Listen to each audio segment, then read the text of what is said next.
Aldığında ne payda veredi ekan? Sağ yürek. Peygamberimiz sallallahu aleyhi ve sellem ana bilesizdir o okuyası. 3 gün katarından cennete kisi keledi degan кезде meşitke bir kisi kirip keledi go. Bugün kaz senderge cennete kisi keledi degan кезде bir kisi. Ertеңini aytат dal сол kisi keledi. 3-nji gün aytат dal сол kisi keledi. Sonra ana Abdullah ibn Amr ibn As degan sahaba zerttep men osun bir kişi olsun kanday amalı var dep. 3 gün ana kisini uyuna barıp аңдайды go. Ölüp kalaz da içi uyuktamay ana tahajjud okuyman isteydi. Tünemen аңдайды go. 3 gün üzülүүгө келген кезде барып айтады го. Men negizi başka meselemen kelgen edim sizin uyga dep şe. Peygamberimiz cennete kisi keledi debet.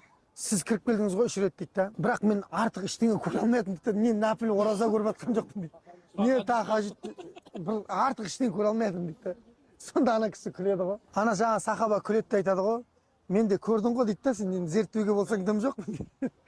Birak men deydi da күндө жатарда жүрегімді тазалап жатам деп айтты дейді да. Бәрін босап жіберем деп айтты дейді да. Психологияда да бар ғой, жібер.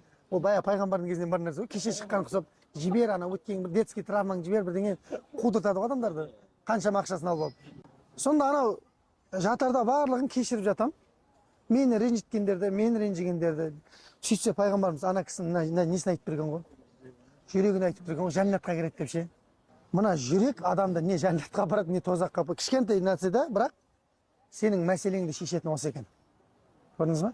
Ішің толған көре алмаушылық, кек, ұйықтай алмайсың, көзің аларып кеткен, дұшмандық, жек көрушілік, тәкаппарлық, мынаның бәрі толғанда жүрегіңді емде онда. Осы жүрек дұрыс болмаса, адам ауру болады ше. Алла сол үшін Құранда айтады: "Яума ла янфау малу ва ла банун" дейді. Ол күні ешқандай мал дүние, бала шағалар пайда бермейді дейді. Илля тек бір нәрсе ғана пайда береді. Мән аталлахы би қалбин салим. Кім Аллаға сау жүрекпен келсе, сол жүрек қана пайда береді дейді.